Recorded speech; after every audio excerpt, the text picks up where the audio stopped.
suffrage movement was shaped by and shaped the different political eras through which it grew. First expressed in the 1840s, when abolition, temperance, and other social movements were riling politics, suffrage hopes initially peaked in Reconstruction years. Subsequent decades witnessed massive social and political reaction to the dramatic changes which the nation had undergone, and the suffrage movement was set back by the Jim Crow racism and untrammeled capitalism of those very conservative years. Toward the end of the 19th century, democratic politics revived, and with it, the suffrage movement. The growing class conflict within the nation's booming economy began to be challenged, and the suffrage movement advanced in its wake. Great masses of wage-earning women flooded into suffragism in its last decades.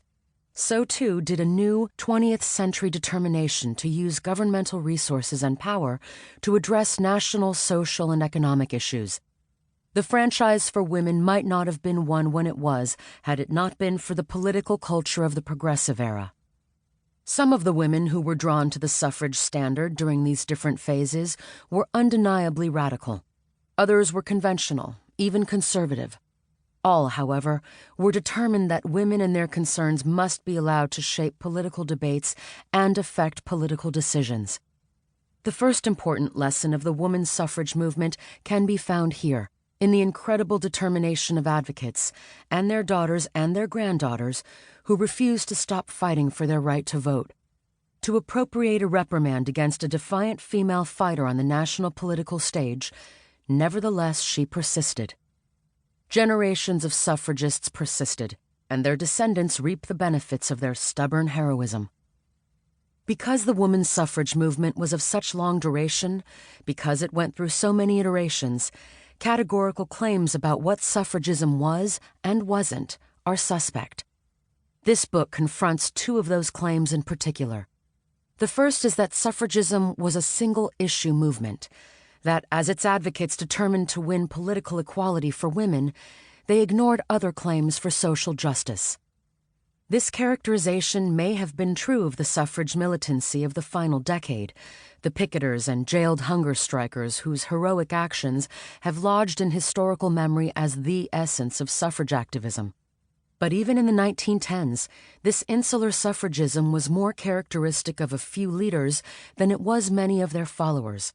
Suffragists who were also dedicated peace activists, birth control advocates, and trade unionists.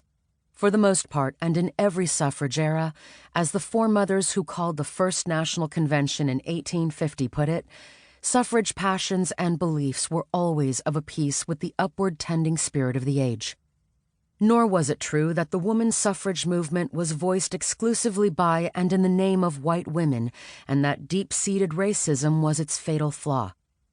For much of its history, the demands for women's suffrage and black suffrage were bound together. But that statement must be carefully parsed. Women's right to the vote would not have been demanded and not have entered into the political discourse in the first place if its initial leaders had not been deeply involved with the abolitionist and black suffrage movements. But in the post-Reconstruction years, this bond was broken as the mainstream women's suffrage movement excluded black women. This development was of a piece with the larger social and political reaction to Reconstruction. We have to recognize and examine that white racial exclusivity and its consequences for suffragism. The grand conclusion of the suffrage movement was tainted by the ironic fate of its coinciding with the very nadir of post-slavery racial politics. Still, it must be said that every other white-dominated popular political movement of that era similarly accommodated to insurgent white supremacy. And yet only the women's suffrage movement, not the Gilded Age labor movement or the People's Party or even progressivism itself, has been so fiercely criticized for the fatal flaw of racism. Historical memory recognizes the cautious gains of other reform movements of that era, even as they, like women's suffrage, turned away from the rights of black people.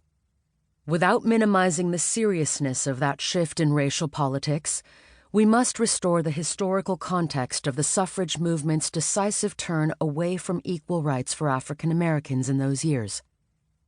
Throughout the entire 75 years of the women's suffrage movement, and continuing into the post-suffrage era. To keep listening to this audiobook, I've left you a link in the description so you can do it, at no cost thanks to Audible's 30-day free trial.